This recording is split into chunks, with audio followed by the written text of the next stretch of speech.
I should have known something was wrong when Brett started sending me flowers every month like clockwork. 24 coral roses always on the 15th, delivered to the dermatology clinic where I worked. My coworker Michelle thought it was romantic. 4 years of marriage and he still woos you, she'd say, arranging them in the crystal vase we kept in the break room. I'd smile and nod, not mentioning that the flowers came with a text message. Hope you're having a productive day. Call me at lunch. It was Tuesday, June 25th, and I stood in our kitchen at 6:15 a.m., the early Arizona sun already brutal through the floor-to-ceiling windows overlooking the McDowell Mountains. Our house in Paradise Valley was everything Brett wanted. Modern, expensive, pristine. The granite countertops reflected my face as I cracked eggs into a bowl. Scrambled, not fried. Turkey bacon, not pork. Whole wheat toast, not white. Brett's preferences governed everything, down to the type of salt I used. The shower shut off upstairs. I had 4 minutes. I moved efficiently, plating his breakfast, pouring coffee into his favorite mug. The navy one with "World's Best Husband" that his mother Lorraine gave him last Christmas. The Wall Street Journal sat folded at his place at the kitchen island, exactly where he expected it. Everything in its place. Everything perfect. Another day in paradise, I whispered and didn't catch the irony. Brett came down at 6:31, his hair still damp, wearing the charcoal suit he'd picked out Sunday night. He was handsome in that polished, controlled way, dark hair always perfectly styled, jaw always clean-shaven, posture always straight.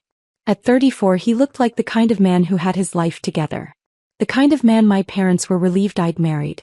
"Morning," he said, kissing my forehead before sitting down.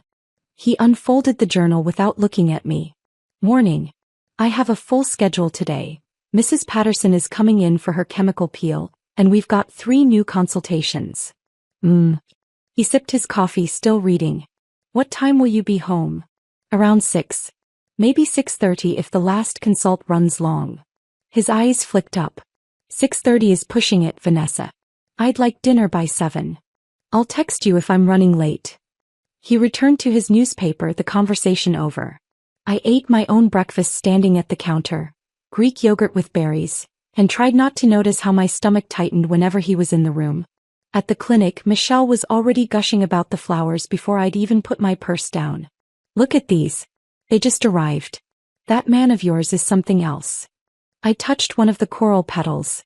Brett proposed to me at the Desert Botanical Garden 4 years ago, surrounded by blooming cacti and desert marigolds. He'd chosen coral roses because I'd mentioned once that I liked the color. He remembered everything. Every preference, every comment, every moment I let my guard down. "You're so lucky," Michelle said. "My husband forgets our anniversary half the time." Lucky. The word sat wrong in my chest, but I smiled anyway. "Yeah, I am." What I didn't tell Michelle was that Brett texted me every hour. "How's your morning?" At 9. "Lunch break?" At noon. "Afternoon going well?" At 3. If I didn't respond within 20 minutes, he'd call. Once my phone died during a procedure, and when I finally charged it 2 hours later, I had 14 missed calls and a voicemail asking if I was avoiding him on purpose. That night, over the dinner I'd rushed home to prepare, grilled chicken, roasted vegetables, quinoa, Brett reviewed our bank statements on his iPad while we ate. "What's this charge at Target for $47? I swallowed my bite of chicken. "Household stuff. Paper towels, laundry detergent, some dish soap." $47 seems high. Everything's gotten expensive. He made a note on his screen. "Try to keep household purchases under $30 unless you check with me first." I nodded, my appetite gone. I was 31 years old, had a full-time job, contributed to our household income, and was being told to ask permission to buy laundry detergent. Sunday dinner at Lorraine's was always the same. We arrived at her North Scottsdale home at 4:55. Never early, never late. Lorraine valued punctuality almost as much as she valued control. She answered the door in a cream-colored pantsuit, her silver hair perfectly styled, her smile not quite reaching her eyes. "Right on time," she said, kissing Brett's cheek and giving me a brief nod. "Dinner's almost ready." Her dining room was formal and cold. Cream walls, antique furniture, fresh flowers on the table. We sat in our usual spots while Lorraine served pot roast with carrots and potatoes. For the next hour she talked about Lorraine's elegant affairs, the catering business she'd built over 25 years. I'm doing the Morrison wedding at the Phoenician next month, she said, cutting her meat into precise pieces. The bride wanted a taco bar. Can you imagine? At the Phoenician.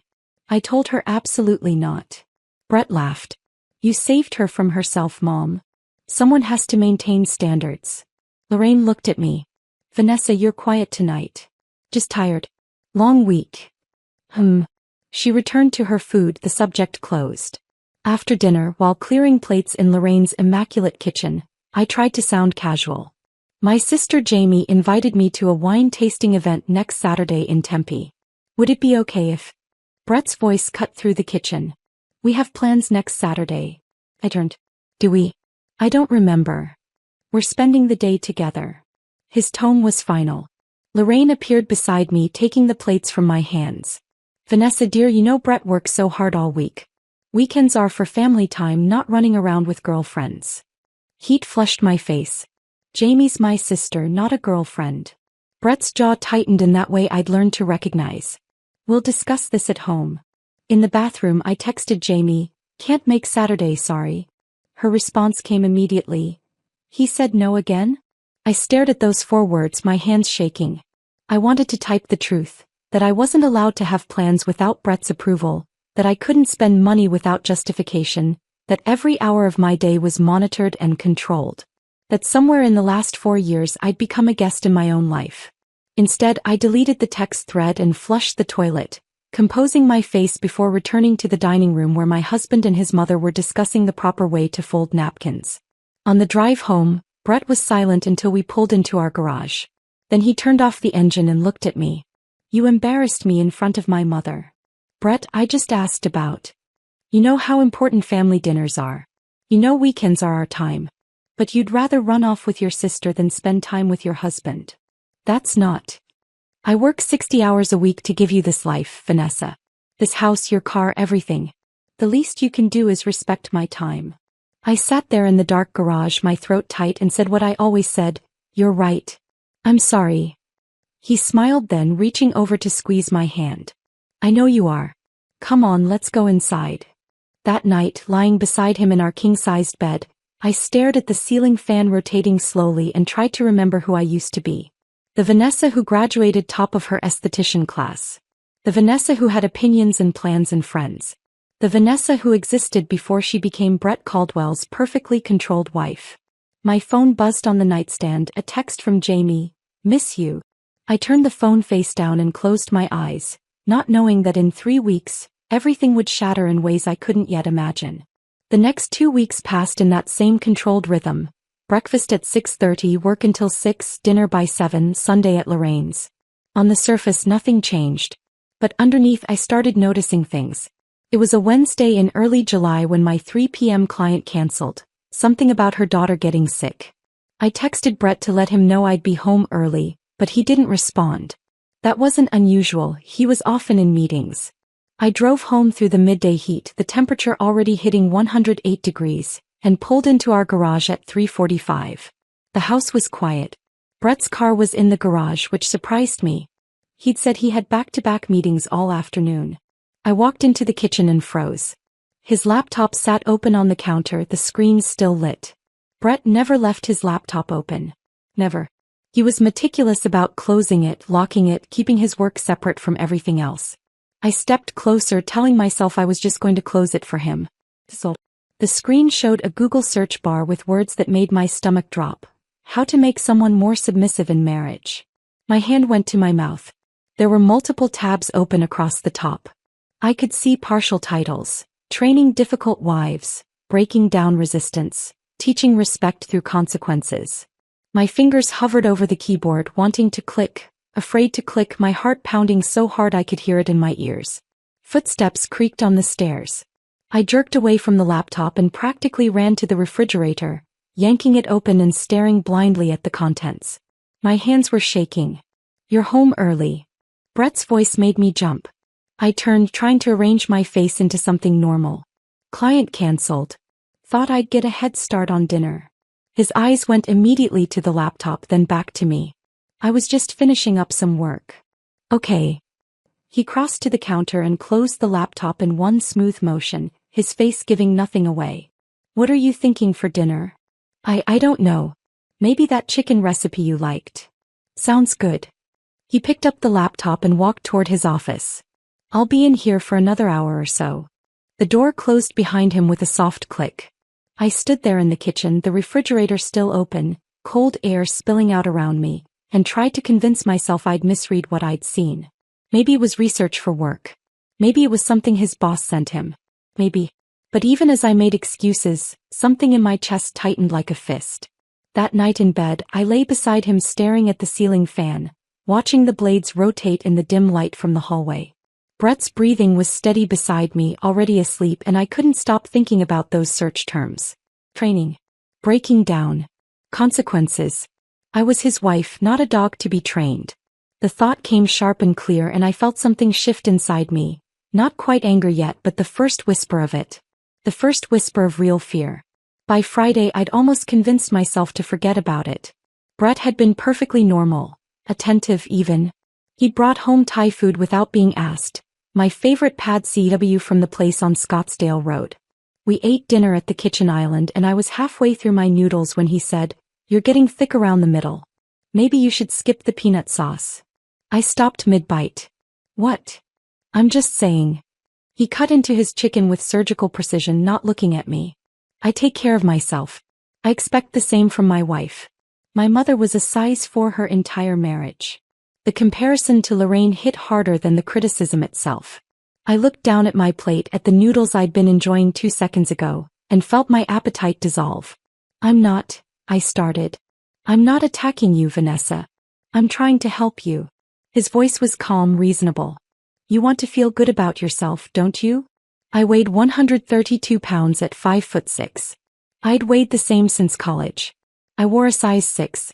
I was not thick. But I heard myself say, "You're right. I should probably cut back. That's my girl." He reached over and squeezed my hand, then returned to his dinner like nothing had happened. I sat there pushing noodles around my plate, my throat tight, my eyes burning. Later, standing in our bathroom in my underwear, I examined myself in the full-length mirror. Turned sideways. Sucked in my stomach. Searched for the flaws Brett apparently saw so clearly. My phone buzzed on the counter. A text from Jamie. "Dinner tomorrow? Just us sisters." I picked up the phone, typed, "I'd love to," then deleted it. Typed, "Sorry, can't," then deleted that too.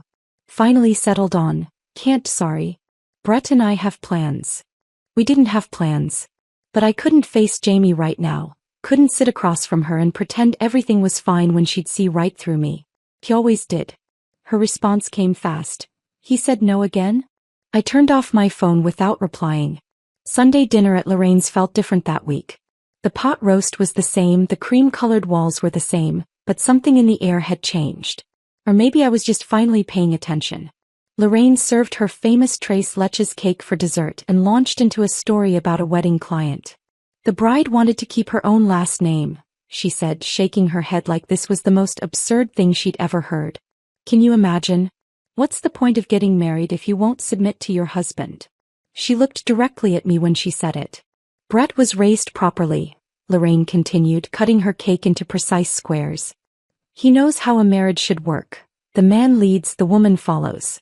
That's God's design. I felt Brett's eyes on me, waiting. Times have changed, I said carefully. Lorraine's laugh was sharp enough to cut glass. And look how well that's working out. Divorce rates through the roof. My marriage lasted 23 years until Carl died because I knew my place. The air conditioning hummed against the silence. Brett reached over and squeezed my hand under the table. Too hard to be affectionate, hard enough to bruise. "Vanessa understands," he said. "Don't you, honey?" "Yes," I heard myself say. "Of course."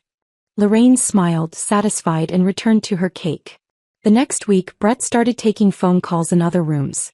He'd be sitting on the couch watching the news, his phone would ring, and he'd stand up and walk into his office without a word. I'd hear his voice through the door. Low, controlled, impossible to make out. "Who was that?" I asked the third time it happened. "Just a business thing." "Nobody you know." "A client. Potential investor." He didn't look up from his phone. "Why?" "Just curious." The calls kept coming. "Meeting someone for drinks about the new deal." working late on the investor presentation. He was a commercial real estate analyst. Late nights weren't unusual. But something about these felt different. On Thursday night we were getting ready for bed when his phone lit up on the nightstand. I was closer and the notification flashed across the screen before he could grab it. Got your message. $5,000 is fine. When? Brett snatched the phone so fast he nearly knocked over his water glass. Who's that? The question came out sharper than I intended. His expression went flat. Work. Why are you looking at my phone? I wasn't looking, it just lit up right next to me. Right. He typed something and turned off the screen. Privacy still exists in marriage, Vanessa. I wasn't trying to. I said it's fine. His tone ended the conversation. But it wasn't fine. I lay there in the dark after he fell asleep, staring at that ceiling fan again, my mind turning over those words. $5,000. For what? What kind of business deal was $5,000? And why wouldn't he just tell me? I turned onto my side, watching Brett's face in the shadows. His features were relaxed in sleep, almost boyish. This was the man who'd proposed to me surrounded by desert flowers. Who'd carried me over the threshold of this house. Who sent me coral roses every month. This was also the man who'd been researching how to make me more submissive. Who criticized my body. Whose mother talked about knowing her place like it was something to aspire to. I closed my eyes and tried to sleep, but my mind wouldn't stop. $5,000 for what? And why did every instinct I had scream that something terrible was coming, even though I couldn't name it? I got my answer on Thursday, July 18th. Brett came home from work at his usual time, 5:45, and changed out of his suit into business casual. Navy slacks, a pressed white button-down. Not his normal evening wear. He usually relaxed in gym shorts and a t-shirt. I'll be late tonight, he said, kissing my forehead at exactly 6 p.m. His briefcase was in his hand like he was heading back to the office. Closing meeting with investors. Don't wait up. How late? Midnight, maybe later. These things drag on. He adjusted his collar in the hallway mirror. There's leftover tikka masala in the fridge if you get hungry. His cologne, Bleu de Chanel, the expensive one, lingered after the garage door closed behind him. He only wore that cologne for important meetings. I ate the leftover chicken tikka masala alone at the kitchen island, watching the sun set behind Camelback Mountain. The sky turned orange, then pink, then purple. By 9 o'clock the house felt too quiet. I took a long shower, letting the hot water beat against my shoulders, trying to wash away the unease that had been building for weeks. At 9:30 I changed into my cotton pajamas, the blue ones with little stars, and settled into bed with my Kindle. I was reading a thriller about a woman who escapes an abusive husband. The irony didn't escape me, but I kept reading anyway, losing myself in someone else's nightmare instead of examining my own. At 10:47 p.m. the security system beeped. I looked up from my Kindle. That was the front door opening. The distinctive double beep that meant someone had entered the code correctly. Brett. I called out. No answer. My heart started beating faster. He'd said midnight at the earliest. Why was he home early? And why wasn't he answering? I heard footsteps in the hallway. Heavy footsteps. Heavier than Brett's. Brett, is that you? The footsteps got closer. I sat up in bed, my Kindle sliding off my lap and hitting the floor with a clatter. The bedroom door was half open, the hallway beyond it dark. A man appeared in the doorway. Not Brett. Tall, maybe 6'2". Muscular, broad-shouldered. Wearing all black. Black jeans, black hoodie, black latex gloves. His face was partially covered by the hood, but I could see his eyes. Cold eyes. Focused. I screamed. Scrambled backward on the bed until my back hit the headboard. My brain couldn't process what I was seeing. A stranger. In my bedroom. In my house. What do you want? My voice came out high and thin, barely recognizable. Money? Take whatever. There's cash in my purse downstairs, my jewelry boxes. He didn't say anything. Just moved toward the bed with deliberate, unhurried steps. That's when I saw what he was holding in his gloved hand. A condom wrapper. Understanding hit me like ice water. Not a robbery. Not money. Pure animal terror flooded my system. The kind that bypasses thought entirely and goes straight to survival instinct. The lamp. Brett's nightstand lamp. Heavy glass base. A wedding gift from Lorraine that I'd always hated. I lunged for it. The man lunged for me. I got there first. My fingers closed around the base just as his gloved hand grabbed my ankle. I twisted, swung the lamp with every ounce of strength in my 132-pound frame. The base connected with his temple with a sickening crack. He staggered. His hand released my ankle. I swung again. This time I was screaming, wordless, guttural sounds I didn't know I could make. The lamp hit his skull again. Blood sprayed across our white duvet. Across my hands. Across my face. He fell. But I didn't stop.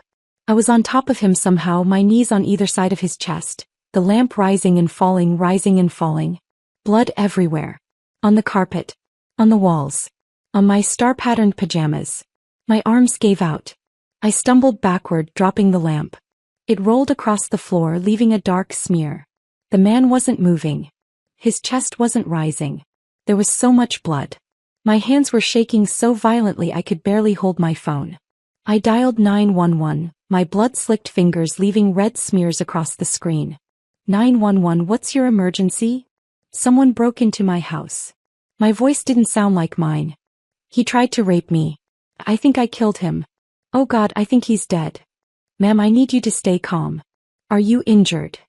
No. I don't think so. Is the intruder still moving? I looked at the body on my bedroom floor. No. Where is your husband? Brett. Where was Brett? He's at a work meeting. He said. My brain caught up. The security code. Wait. The man used our security code. He didn't break in. He used the code. Someone gave him your security code? I don't know. I don't know how he got it. But even as I said it, I was starting to understand. Starting to piece together the late-night phone calls, the $5,000, the searches about making wives submissive. Ma'am, I need you to go to a safe room and lock the door. Police are 7 minutes away.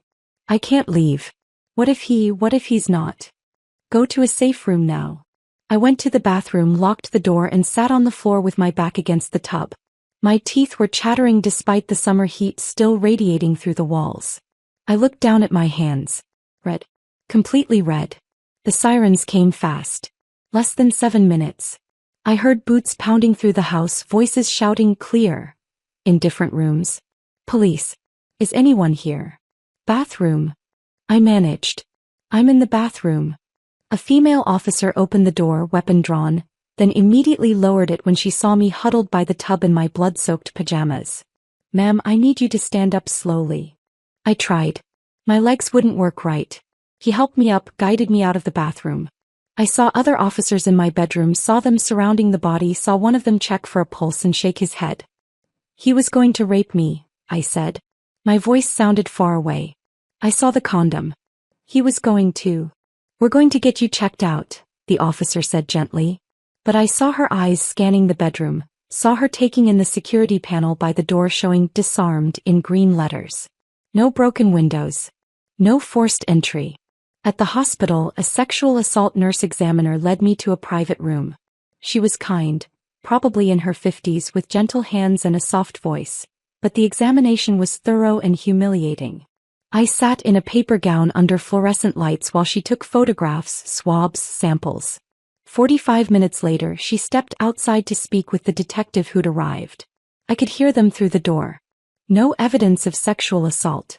No tearing, no bruising, no defensive DNA under her nails except her own skin. My stomach dropped. The detective, Detective Morris, graying and tired-looking, came in and pulled up a chair. Mrs. Caldwell, can you walk me through what happened? He broke in. No, he used our security code. I don't know how. He came into my bedroom and I saw the condom and I knew what he was going to do, so I grabbed the lamp and... Where is your husband?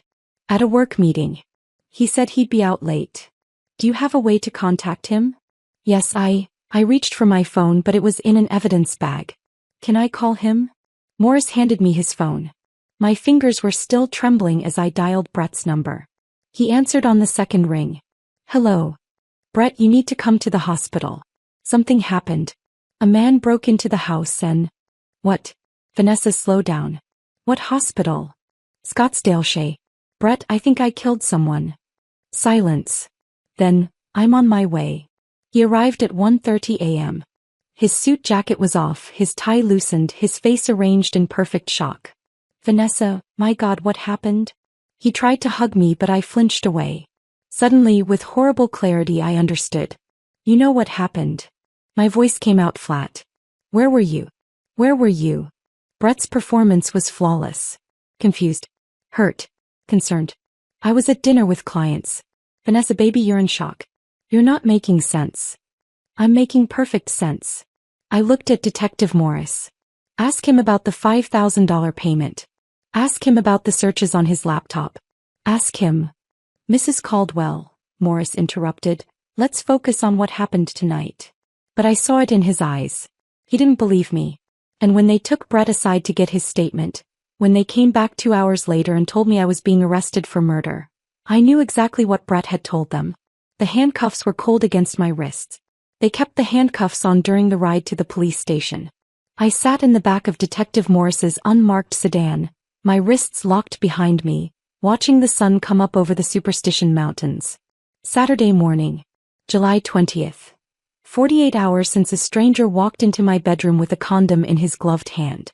The station smelled like burnt coffee and disinfectant. Morris led me through a maze of hallways to an interview room, gray walls, metal table, 2 chairs. He removed the handcuffs and sat across from me. Mrs. Caldwell, I need to read you your rights. The words washed over me. Right to remain silent. Right to an attorney. Anything I said could be used against me. When he finished, I said, I want to tell you what really happened. Go ahead. So I did. I told him about the searches on Brett's laptop. The phone calls he took in other rooms. The text about $5,000. The way he'd been breaking me down for months, isolating me, controlling every aspect of my life. Morris took notes. When I finished, he set down his pen. Mrs. Caldwell, your husband gave us a statement last night. My stomach tightened. What did he say? He said you've been acting strange lately.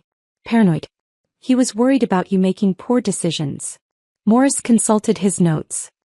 He said when he came home and found you with the body, you told him you'd invited Derek Morrison over, but Morrison wanted money you didn't have, so you had to defend yourself. The room tilted. That's a lie. My voice came out too high. That's a complete lie. I never said that. He wasn't even there when. Your husband says he arrived home around 11:15 and found you standing over the body. No. He didn't get to the hospital until after 1 in the morning. Check the records. He wasn't at the house. Morris wrote something down. We'll verify the timeline. But Mrs. Caldwell, we have a problem. There's no evidence Derek Morrison assaulted you. No DNA, no injuries, no signs of struggle beyond defensive wounds on his hands. The security system shows he entered with the correct code. And your husband is saying you invited him. Why would I invite a stranger to my house and then kill him? That's what we're trying to figure out. They processed me after that. Photographed me from every angle, front, side, back. Took my fingerprints. Gave me an orange jumpsuit that smelled like industrial detergent and someone else's sweat. A female officer led me through another maze of hallways to a cell block. Maricopa County Jail. I was in jail. The cell was 8 feet by 10 feet.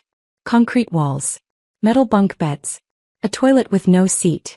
My cellmate was a woman in her 40s with a neck tattoo who took one look at me and said, You got bail? I don't know. Lawyer. Not yet. She rolled over facing the wall. Good luck. I sat on the lower bunk and stared at my hands. Someone had cleaned the blood off at the hospital, but I could still see it. Could still feel it. Sticky and warm and everywhere. They let me make a phone call at 3 in the afternoon. I dialed my parents' number with shaking hands. My mother answered on the 3rd ring. Hello. Mama, it's me. I'm in jail.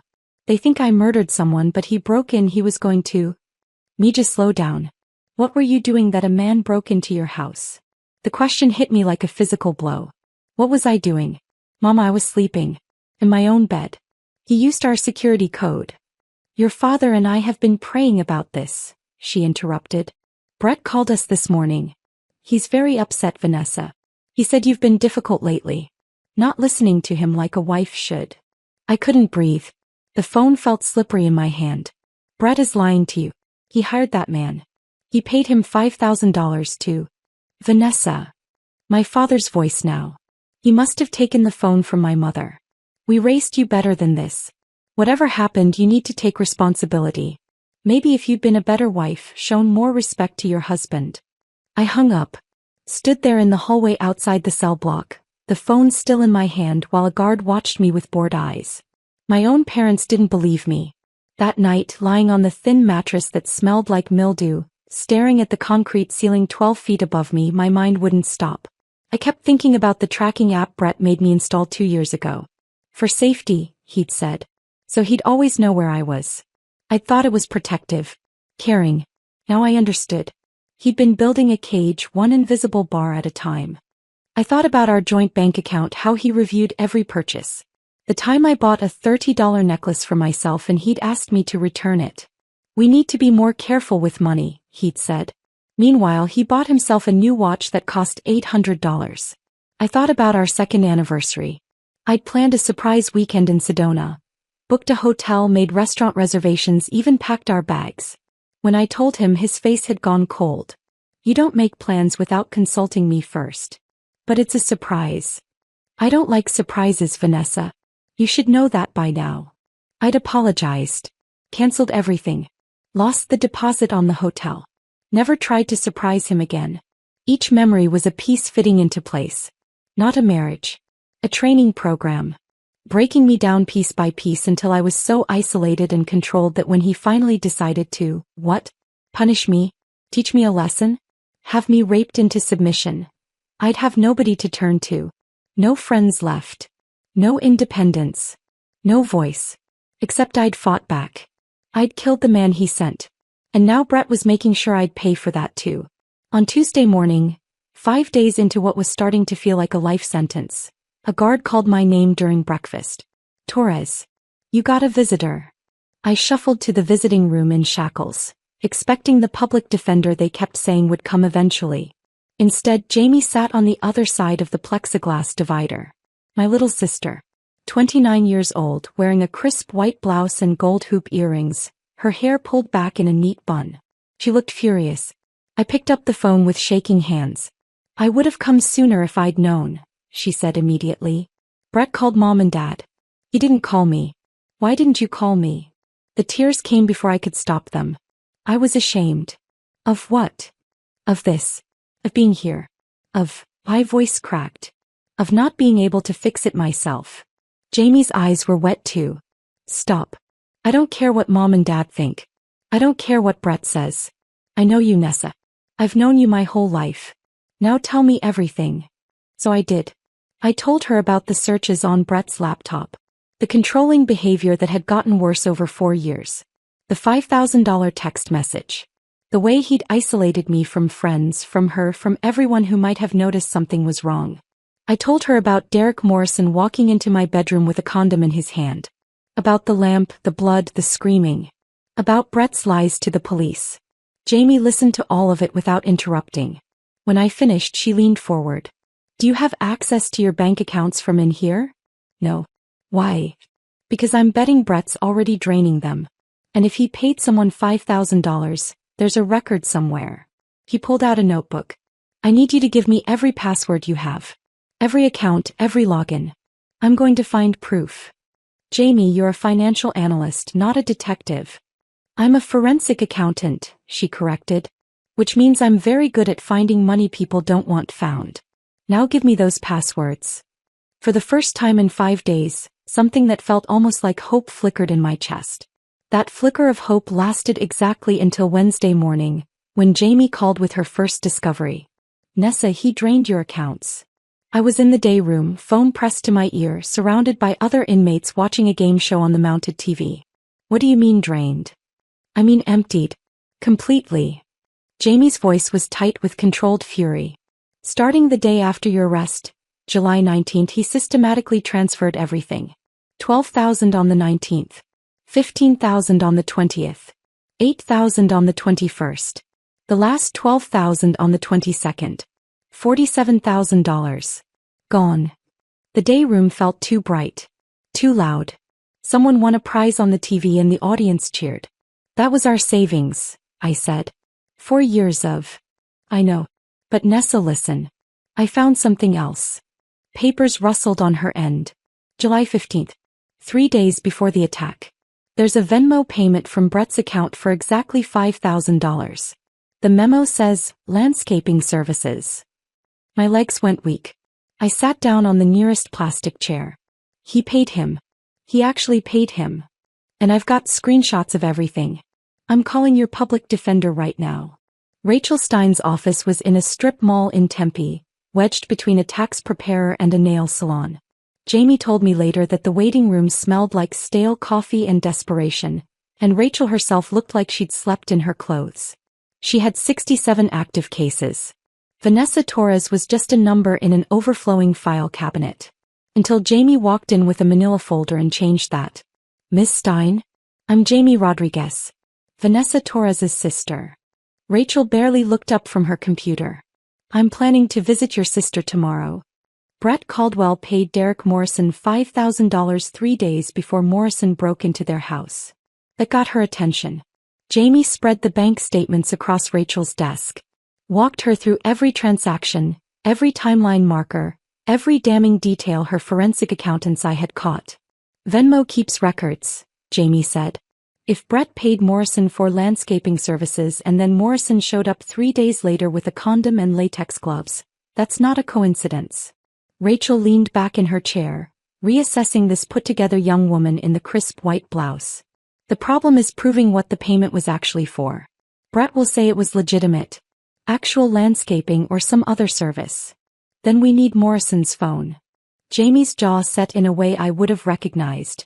The same stubborn determination she'd had since she was 5 years old, refusing to give up on anything. If Brett hired him, they communicated. There'll be messages, instructions, evidence. Rachel studied Jamie for a long moment. Then she pulled out a legal pad and started writing. I'll file a motion to compel. But the prosecution isn't going to hand over evidence that helps your sister. This is going to be a fight. Everything's a fight, Jamie said. I'm used to it. What Jamie found next made her physically ill. She was sitting in the apartment she shared with 2 roommates, both accountants like her, both women who'd met Vanessa at Jamie's birthday party 2 years ago and liked her. They'd left Jamie alone that afternoon, sensing she needed space. Jamie pulled up the county recorder's office website, searching property records for our Paradise Valley address. The quitclaim deed was dated July 8th, 10 days before the attack. Brett had removed my name from the house. Just erased me from the property I'd helped purchase with $15,000 of my own money. The house I'd painted and furnished and turned into a home. Jamie told me later that she'd run to the bathroom and thrown up. Then she'd called Rachel. How is this legal? Jamie demanded. Unfortunately, Rachel explained over the phone, her voice heavy with coffee and exhaustion. If one spouse has access to the deed, Arizona is a community property state but allows this kind of transfer. It's common in divorces. But doing it before arrest, before your sister even knew she was in danger, that's suspicious as hell. Jamie took notes in her neat, analytical handwriting. Building a timeline. Building a case. Brett drained the accounts starting July 19th, the day after the attack. But he'd removed Vanessa from the house deed on July 8th, 10 days before, and paid Derek Morrison on July 15th, 3 days before. This wasn't opportunistic. This was premeditated. That night, Jamie visited me again. I'd been in jail for 9 days. He's been planning this for at least 2 weeks, she said through the plexiglass. Maybe longer. The house deed, the payment, the way he drained the accounts the second you were arrested. Nessa, he set you up. For how long? My voice came out hollow. How long has he been planning to? I don't know. But he made one mistake. Jamie's eyes had that fierce light I remembered from when we were kids and someone tried to bully me at school. She'd been 8 years old and fearless, ready to fight anyone twice her size. He left a paper trail. And I'm going to bury him with it. My cellmate Shauna had been watching me cry every night for a week. On the 8th night, after lights out, after I'd buried my face in my thin pillow trying to muffle the sounds, she finally spoke. Stop crying. I turned over, startled. We'd barely exchanged 10 words since I'd arrived. I can't help it. Yes, you can. Shauna sat up on the top bunk. In the dim light from the hallway, I could see the tattoos covering her arms, flowers and skulls and words I couldn't read. You want to survive in here, you stop showing weakness. I didn't do anything wrong. Doesn't matter what you did. She swung her legs over the edge of the bunk. Matters how you carry yourself. You're educated. You're soft. These women smell fear like sharks smell blood. I don't know how to be anything else. Shauna climbed down and sat on the edge of my bunk. Up close, I could see she was younger than I'd thought. Maybe 42 with gray streaking through her dark hair. You're in here for murder, right? Self-defense. But yes. You kill the guy? Yes. With what? A lamp. Shauna almost smiled. A lamp. Jesus. How many times you hit him? I don't know. I don't remember. I just kept. The memory tried to surface and I shoved it down. Until he stopped moving. So you're a fighter when you need to be. You just forgot. Shauna crossed her tattooed arms. Listen. I'm in here on my third strike. Drug possession. I'm looking at 15 years minimum. I got nothing to lose by giving you advice and you got nothing to lose by taking it. For the next hour she taught me how to survive. Keep your head up. Don't take anyone's food. Don't let anyone take yours. Respond to threats immediately even if you're scared. Especially if you're scared. Trust no one. Watch everything. Stay alert. And stop crying, she finished. Save that for when you get out. If you get out. My sister thinks she can find evidence. Then your sister better work fast. Because they put you in here to break you. Shauna looked at me hard. Don't let them. Every day you wake up strong is a day you win. After she climbed back to her bunk and the cell went quiet except for distant voices and clanging doors, I lay there staring at the concrete ceiling. Every day you wake up strong is a day you win. I'd been a victim my entire marriage. Controlled, isolated, broken down piece by piece until I barely recognized myself. But I'd fought back when it mattered. I'd survived. Maybe it was time to stop being a victim and become a fighter. Rachel Stein didn't sleep Wednesday night. She sat at her kitchen table in her small Tempe apartment, surrounded by case files and cold coffee, writing the motion that might save Vanessa Torres from life in prison. Her 2 cats, both rescues, both named after Supreme Court justices, slept on the couch while she worked. The argument was simple. If Derek Morrison had been in contact with Brett Caldwell before the incident, those communications were exculpatory evidence that could prove self-defense. She cited Arizona precedent Fourth Amendment protections, Brady versus Maryland. Wrote and rewrote until every word was precise. At 2 a.m. she finally finished. At 7 a.m. still wearing yesterday's clothes she filed it electronically with the court. Across town, prosecutor Kristen Yale was drinking her first coffee of the day when the motion appeared in her inbox. She read it once, then again, then picked up her phone. Detective Morris. Do we have Derek Morrison's phone? It's in evidence. Why? Have we pulled the records? Long pause. We didn't see the need. It seemed like an open and shut case.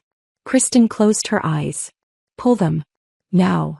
By Friday afternoon, the judge ordered the prosecution to provide Morrison's phone records within 10 days. Jamie called me with the news. It's not a win yet, she warned. But it's movement. Movement. After 2 weeks of sitting in a cell, movement felt like everything. Saturday morning, a guard appeared at my cell. Torres. Visitor. I expected Jamie. Instead, when I walked into the visiting room and looked through the plexiglass, I saw Brett. He sat there in weekend casual, pressed khakis, a polo shirt, looking like he'd just come from a golf game. Perfectly composed. Perfectly normal. Every instinct screamed at me to turn around and leave. But Shauna's voice echoed in my head. Asterisk, don't show weakness. Face your threats head on. Asterisk. I sat down and picked up the phone. Vanessa, he said softly.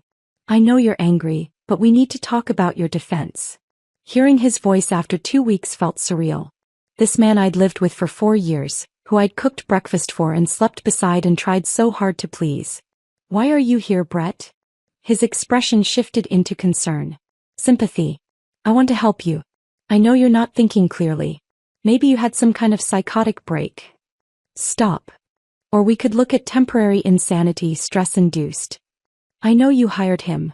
The words came out steady. Stronger than I felt. I know you paid Derek Morrison $5,000 to rape me. My sister found the Venmo payment. For just a second, maybe half a second, his mask slipped. Something cold and calculating flashed across his face before the concerned husband returned. That payment was for actual landscaping. You're grasping at straws, Vanessa. Your mother gave him our security code. My voice was getting stronger with each word. She was in on it. Both of you planned this. Brett leaned forward. His voice dropped to barely above a whisper. Be very careful. You're facing life in prison. If you cooperate, accept a plea deal, I'll help you. I'll tell the court you're not well, that you need treatment instead of punishment. I almost laughed. How generous. But if you keep making these insane accusations against my mother and me, things will get much worse for you. Much worse.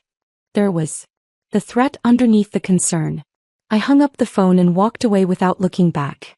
My legs were shaking but my spine was straight.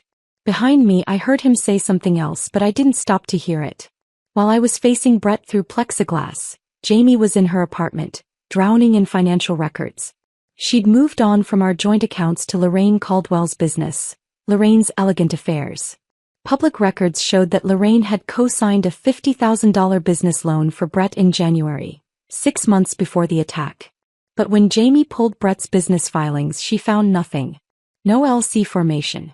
No business registration. No legitimate venture that would require $50,000. What did you use the money for, Brett? She muttered, scanning through bank statements on her laptop. The loan money had been deposited into Brett's personal account. From there, it scattered into withdrawals, transfers, payments to various entities. Nothing cohesive. Then Jamie cross-referenced the dates with the Venmo payment. The $5,000 to Derek Morrison came from the same account where Brett had deposited Lorraine's loan money. Jamie stopped breathing. Oh my God. He used his mother's money to pay for the attack. She grabbed her phone and called Rachel. We need to subpoena Lorraine Caldwell's financial records, Jamie said the moment Rachel answered. She's not just complicit. She's financially invested in this. That's a big accusation. She co-signed a $50,000 loan for Brett 6 months ago. He has no legitimate business. And the payment to Morrison came from that loan account. Jamie's voice was shaking with controlled fury. Lorraine funded the attack on my sister. Rachel was quiet for a moment. Send me everything you have. I'll see what I can do. In the prosecutor's office, Kristen Yale was having doubts. She'd built her career on an 87% conviction rate. Put dangerous people away. Made Phoenix safer. When she first reviewed Vanessa Torres's case, she'd seen exactly what she expected. A woman who killed a man in her bedroom, claimed self-defense with no evidence, contradicted by her own husband. Open and shut. But Rachel Stein's motion was forcing her to look closer. She called a meeting with Detective Morris and his partner, Detective Lauren Hayes. They met in her office Monday morning. Talk to me about the security code, Kristen said. Morris shrugged. Husband says she must have given it to Morrison. Maybe it was an affair gone wrong. Derek Morrison was married with a newborn, Kristen countered. His widow said he was doing side jobs for extra money. That doesn't sound like an affair. Could be both. Did we verify Brett Caldwell's alibi? Morris shifted in his seat. He was at dinner with clients. We have witness statements. From who? Business associates. His boss. Kristen's instincts were pinging, that uncomfortable feeling she got when a case didn't sit right. So people who have a professional interest in protecting him. Detective Hayes spoke up for the first time. I've been thinking about the timeline. Morrison enters the house at 10:47. Torres calls 911 at 11:03. That's 16 minutes. But Brett Caldwell doesn't show up at the hospital until 1:30 in the morning. He said he was in a business meeting, Morris said. For that long. Past midnight. Hayes shook her head. I want to pull his phone records too. See where he actually was. Kristen made a note. Do it. And get me Morrison's phone records. I want to see them myself. After they left, Kristen sat at her desk looking at the case file. At the crime scene photos. At Vanessa Torres's statement. Something wasn't adding up. And if she was wrong, if she convicted an innocent woman, it would destroy more than just Vanessa's life. It would destroy her own ability to trust her judgment ever again. On Tuesday morning, 3 weeks before my trial date, Detective Lauren Hayes signed Derek Morrison's iPhone out of evidence and took it to her desk.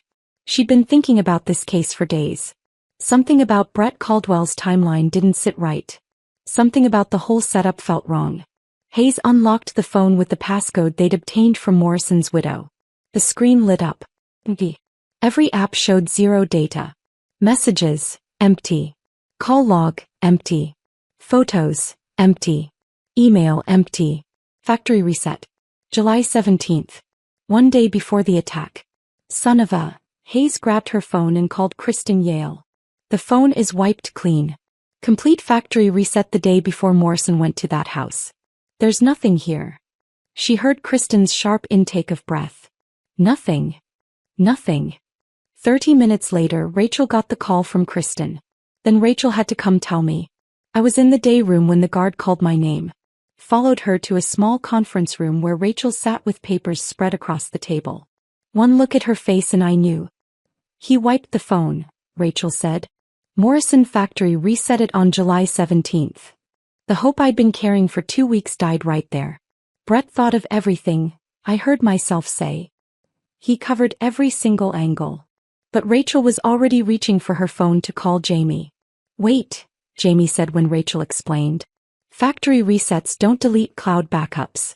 If Morrison had iCloud enabled, everything might still be recoverable. Can you verify that? I can try. But we need Apple to cooperate, which means subpoenas, which means time. Jamie's voice was tight. How long until trial? 3 weeks. Then we better move fast.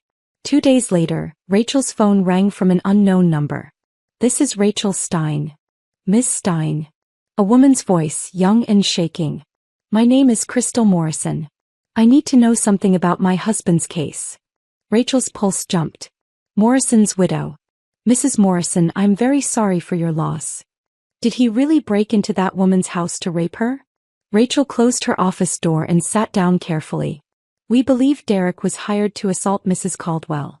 We have evidence of a $5,000 payment from her husband 3 days before the incident. Crystal Morrison started crying. Soft, broken sounds that made Rachel's chest ache. He told me he got a security gig, Crystal said between sobs.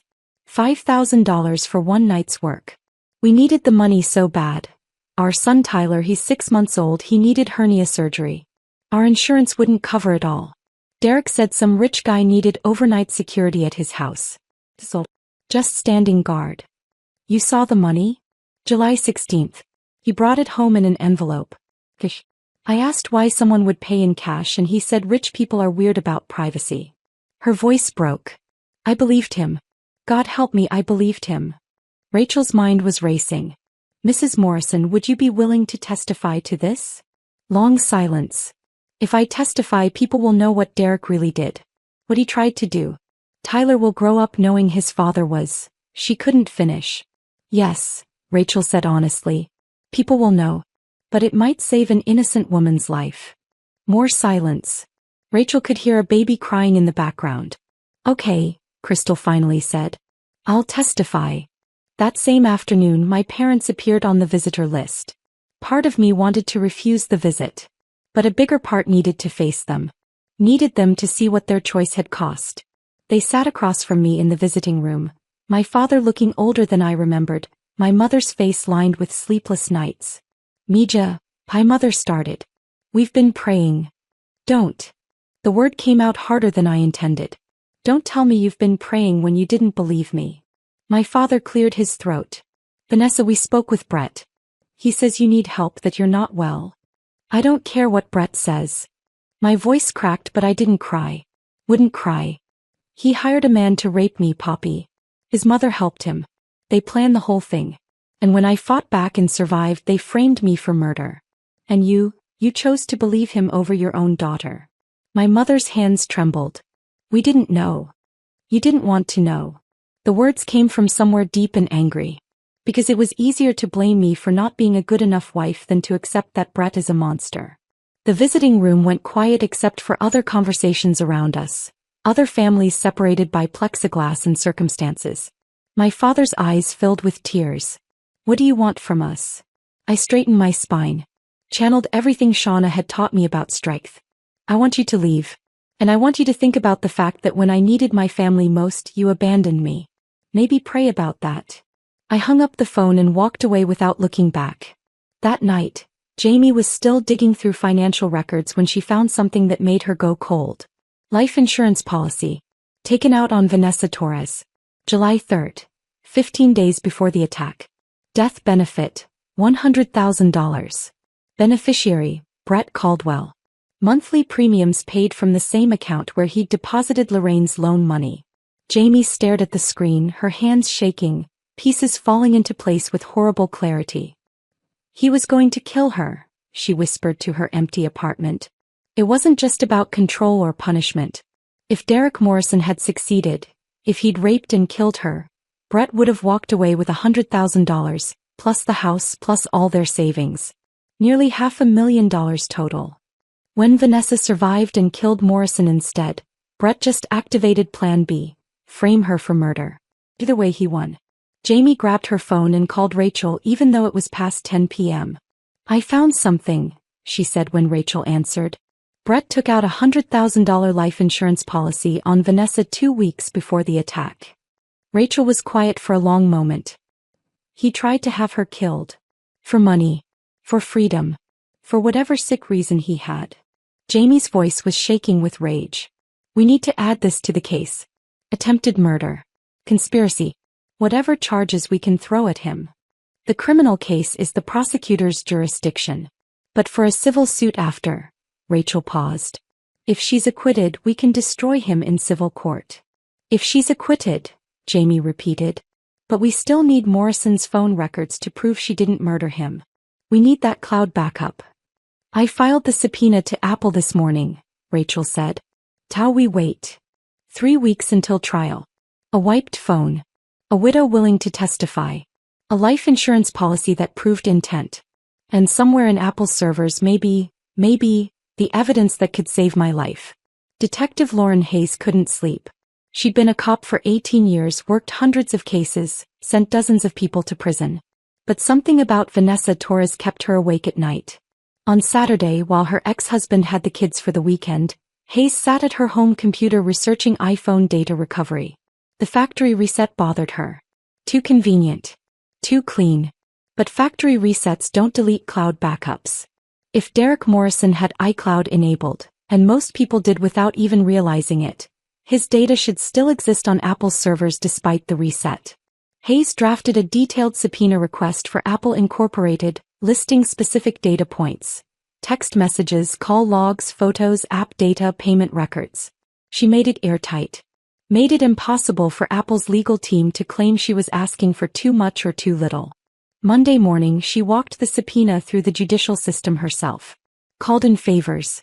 Pushed for expedited processing. Detective Morris found her in the courthouse hallway. Why do you care so much about this case? Hayes thought of Vanessa Torres in that orange jumpsuit. Of the terror that must have been in her eyes when a stranger appeared in her bedroom.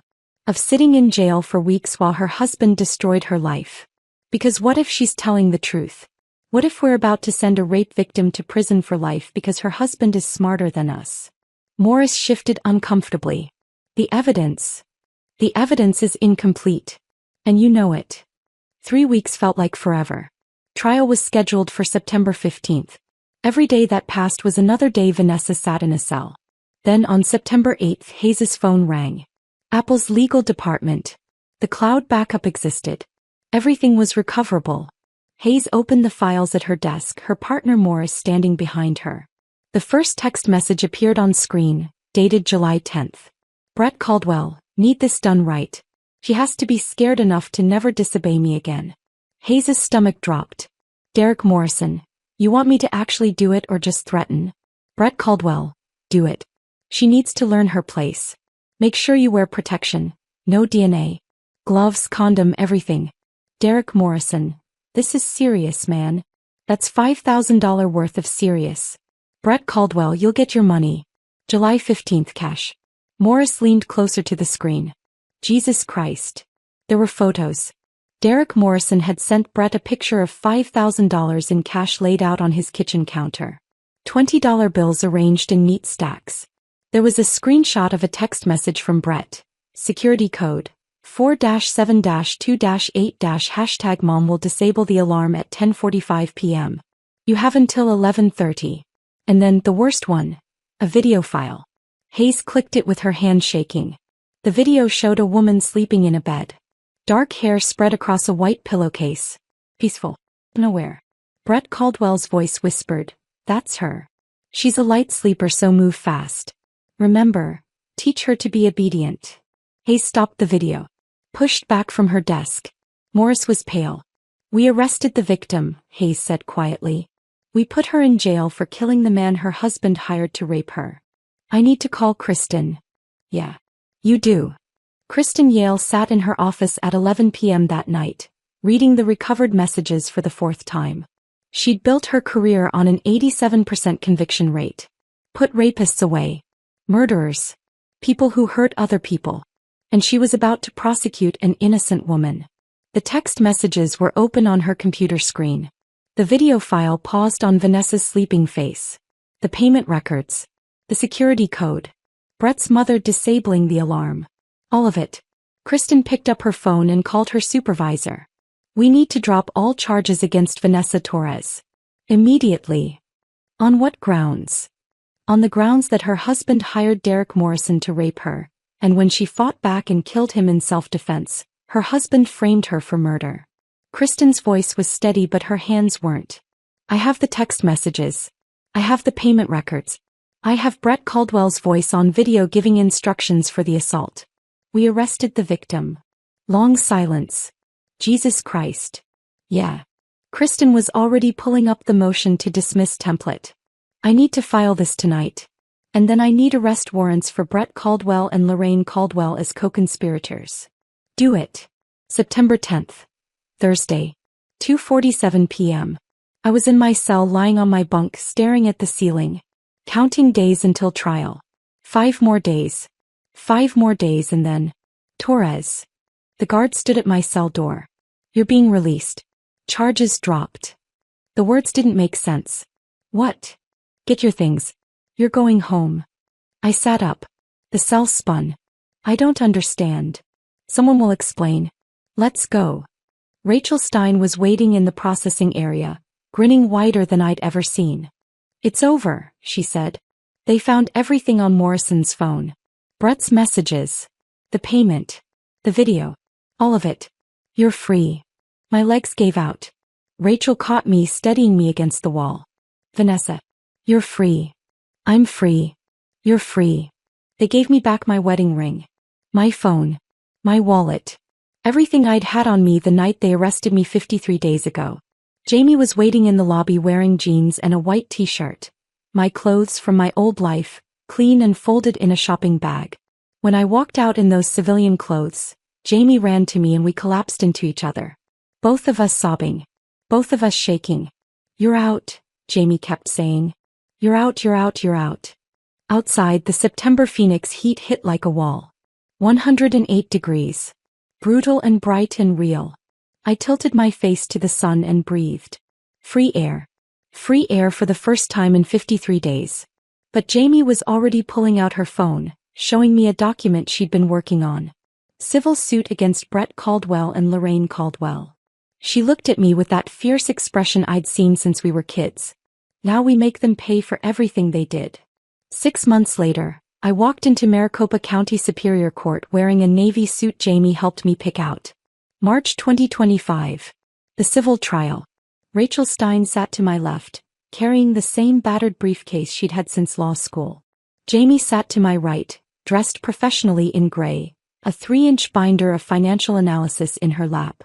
Across the courtroom, Brett and Lorraine sat with their defense attorney, Douglas Reed, a slick corporate lawyer in a $1,000 suit who specialized in wealthy clients facing embarrassing situations. Brett looked smaller than I remembered. He'd lost his job when his employer learned the truth. His face had been all over Arizona news. Now he sat hunched in a cheap suit, staring at the table. But Lorraine sat rigid, defiant. Her silver hair perfectly styled, her cream-colored suit pressed and proper. Refusing to acknowledge wrongdoing even now. The charges. Intentional infliction of emotional distress, false imprisonment, conspiracy to commit sexual assault, fraud. The damages I sought, $350,000 plus punitive damages. The jury was selected. 6 women, 6 men. A 23-year-old teacher. A 40-year-old nurse. A 52-year-old accountant. A 67-year-old retired engineer. Regular people who would decide if what Brett and Lorraine did to me deserved consequences. Rachel stood for opening statements. Vanessa Torres trusted her husband, she began. She trusted her mother-in-law. And they used that trust to plan an attack so calculated, so cruel that when it failed, when Vanessa fought back and survived, they tried to send her to prison for life. I watched the jury's faces change from neutral to horrified as Rachel laid out the timeline. The isolation. The control. The $5,000 payment. The security code. The factory reset phone. Brett's detailed instructions. By the time Rachel sat down, 3 jurors were looking at Brett and Lorraine with open disgust. Crystal Morrison took the stand on day 2. She wore a simple black dress, her hands shaking as she raced them to take the oath. 27 years old. A widow because her husband made a terrible choice. Rachel approached gently. Mrs. Morrison, can you tell the jury what your husband told you about July 18th? Crystal's voice trembled. He said he got a security job. $5,000 for one night's work. We needed the money. Our son Tyler needed hernia surgery and our insurance wouldn't cover it all. Did you see the money? Yes. July 16th. He brought it home in an envelope. Gish. I asked why someone would pay in cash and he said rich people are weird about privacy. Crystal's eyes filled with tears. I believed him. I believed my husband was doing honest work. Did Derek tell you whose house he was going to? He showed me an address. Paradise Valley. He said it belonged to some rich guy who wanted extra security. Her voice broke. He kissed Tyler before he left. Said, this money's going to fix everything. The courtroom was silent. Then Douglas Reed stood for cross-examination.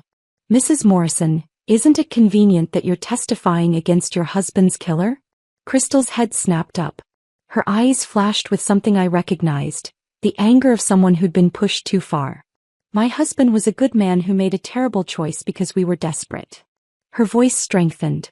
That man sitting there, she pointed directly at Brett, took advantage of that desperation and turned my husband into a monster. Then he tried to destroy the woman who defended herself. You call that convenient? I call that truth. Reed had no follow-up questions. Jamie took the stand on day 3. She'd prepared for this. Practiced her testimony with Rachel for hours. But seeing her sit there in that professional gray suit, her financial analysis binder in front of her, I felt a surge of pride. My little sister.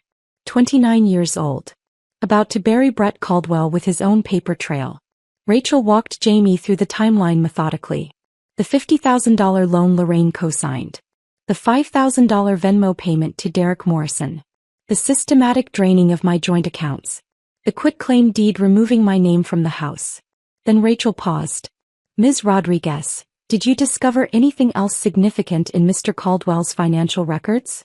Jamie looked directly at Brett. Yes. On July 3rd, 15 days before the attack, Brett Caldwell took out a $100,000 life insurance policy on Vanessa, with himself as the sole beneficiary. The jury gasped. Actually gasped. What did this tell you as a financial analyst? Jamie's voice was steady. Clinical. Damning. It told me this wasn't about control or punishment. It was about money. If Derek Morrison had succeeded in raping and killing Vanessa, which I believe was the actual plan, Brett would have collected $100,000 in insurance, kept the house worth $340,000, and retained all $47,000 from their joint accounts. Total gain, nearly $500,000, plus whatever he stood to inherit as a grieving widower. Douglas Reed objected. The judge overruled. The jury was looking at Brett like he was something diseased. After 4 days of testimony, the jury deliberated for 6 hours. When they filed back and I couldn't breathe. The foreman stood, a 52-year-old accountant who'd taken meticulous notes throughout the trial. We find in favor of the plaintiff Vanessa Torres on all counts. My hand found Jamie's. Squeezed hard. Compensatory damages, $350,000. Punitive damages, $500,000. Total award, $850,000. Brett went pale. Lorraine gasped. But here's what made it real. Brett had nothing. No job. No assets. Everything seized during the criminal investigation. The entire judgment fell on Lorraine. Her catering business, Lorraine's Elegant Affairs, was worth approximately $400,000 in assets and receivables. Her commercial kitchen, her client list, her vehicles, her reputation built over 25 years. All of it. Within 3 months, Lorraine filed for bankruptcy. The business was liquidated. Every piece of equipment sold at auction. Every client contract dissolved. Vanessa Torres received $380,000 from the bankruptcy proceedings. The rest went to legal fees and other creditors. Lorraine Caldwell, once the queen of Scottsdale's catering scene, took a job as a server at Olive Garden. At age 60, Brett moved in with her. A cramped 2-bedroom apartment in Mesa. I saw them leaving the courthouse after the bankruptcy hearing. Brett hunched and broken. Lorraine's face a mask of bitterness. They walked to a 10-year-old sedan parked in the public lot. And I felt not triumph, not joy, just a quiet, profound relief. They couldn't hurt me anymore. With the settlement money, I found a 1-bedroom apartment in Tempe, near Arizona State University. Far from Paradise Valley. Far from the house I'd helped buy with my own $15,000. Far from all of it. 650 square feet. Small kitchen. Tiny bathroom. Windows that faced west toward the sunset. It was mine. I painted the walls myself. Warm terracotta in the living room. Sage green in the bedroom. Bought furniture from IKEA and assembled it alone at 2 a.m., following the instructions step by step, finding odd satisfaction in creating something with my own hands. A couch. A coffee table. A bed frame. Twice a week I saw Dr. Patricia Chin, a trauma therapist who specialized in domestic violence survivors. You survived, she told me in our first session. Now we work on learning to live again, not just survive. The nightmares came less frequently. The panic attacks when someone approached from behind, they were still there but manageable. Dr. Chin taught me to sit with discomfort, to recognize triggers, to give myself grace on the hard days. You're not broken, she said during month 3. You're healing. There's a difference. I adopted a cat from the Humane Society. A 3-legged tabby named Riot who'd been returned twice because she was too needy. She slept on my chest and purred when I cried. We were both learning to trust again. Every Sunday, Jamie and I had brunch at Matt's Big Breakfast in downtown Phoenix. We'd sit at the counter, order chilaquiles and coffee, talk about everything and nothing. Jamie got promoted to senior analyst at her firm. Partially because her work on my case demonstrated her investigative skills. Partially because she was brilliant and always had been. You saved my life, I told her one Sunday watching morning sun stream through the windows. Jamie shook her head. You saved your own life when you fought back. I just made sure they couldn't bury the truth. But we both knew better. Without her forensic analysis, her refusal to give up, her unwavering belief, I'd be serving life in Perryville. I was a terrible sister for years, I admitted. I let Brett isolate me from you. Jamie reached across the counter and squeezed my hand. You're here now. That's what matters. We made plans to travel together. California coast maybe. New York City. Places I'd never seen because Brett didn't like me traveling without him. 8 months after my release, I interviewed at a dermatology clinic in Scottsdale. Not my old one. Too many memories. A new practice run by Dr. Sarah Brennan, 45, who'd read about my case and reached out personally. I believe in second chances, she said during the interview. And I believe you got a raw deal. The question is, are you ready to work again? I thought about it. Really thought about it. I don't know if I'm ready, I admitted. But I need to try. I was a good esthetician before everything happened. I want to be good at something again. She hired me part-time. 3 days a week. My first client was a woman my age seeking treatment for acne scarring. My hands shook as I prepped the chemical peel. But then the rhythm returned. The confidence, the satisfaction of helping someone feel better about themselves. By month 3 I was full-time. By month 6 I had regular clients who requested me specifically. I was rebuilding not just a career, but an identity beyond victim or survivor. It happened on a random Tuesday in June. Almost a year after the civil trial. I was shopping at Trader Joe's in Tempe, debating between 2 types of pasta sauce. I saw him in my peripheral vision before I saw him clearly. Brett Caldwell. in wrinkled khakis and a faded polo shirt. Stocking shelves. Putting cans of soup in neat rows.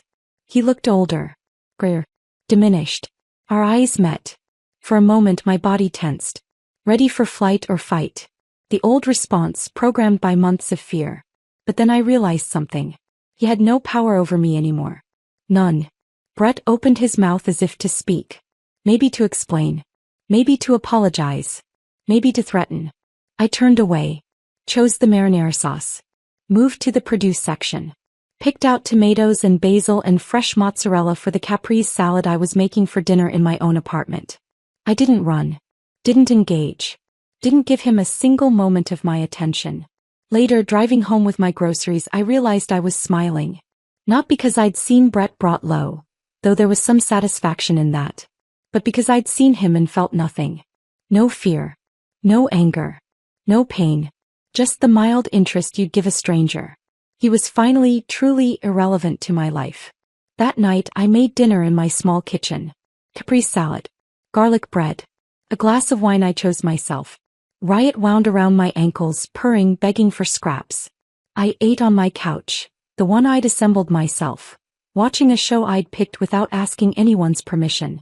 My phone buzzed. A text from Jamie. Brunch Sunday? I found a new place. I texted back, yes. Also, I saw Brett today. 3 dots appeared immediately. Then, are you okay? I thought about it. Really thought about it. Yeah, I typed. I am. And I was. Not perfectly healed. Not without scars. The nightmares still came sometimes. The panic attacks still happened. I still couldn't watch certain movies or hear certain songs without my chest tightening. But I was okay. I was living in an apartment I chose. Working at a job I loved. Seeing a sister who'd saved me. Building a life that was mine. The sweetest revenge wasn't seeing Brett stock shelves at Trader Joe's. Wasn't watching Lorraine serve pasta at Olive Garden.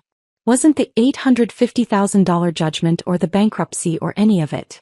The sweetest revenge was this. Living well without him even being a thought in my mind. Outside my window, the sun was setting over the Tempe skyline. Orange and pink and purple. Same sky that had hung over that horrible night in Paradise Valley. But different now. Everything was different now. Riot jumped onto my lap and settled in, her 3-legged body warm and trusting. And I sat there in my small apartment with my rescue cat and my leftover caprese salad, watching the sun go down on a day that belonged entirely to me. Tomorrow I'd wake up and go to work. Help my clients feel beautiful. Have lunch with a coworker who'd become a friend. Maybe call Dr. Chin to schedule our next session. Text Jamie about Sunday brunch. Small things. Normal things. The kind of life Brett had tried to steal from me. But I'd fought back. I'd survived. And now, finally, I was learning to live. If this story of survival and justice moved you, please hit that like button and subscribe for more powerful true stories. Your support helps us share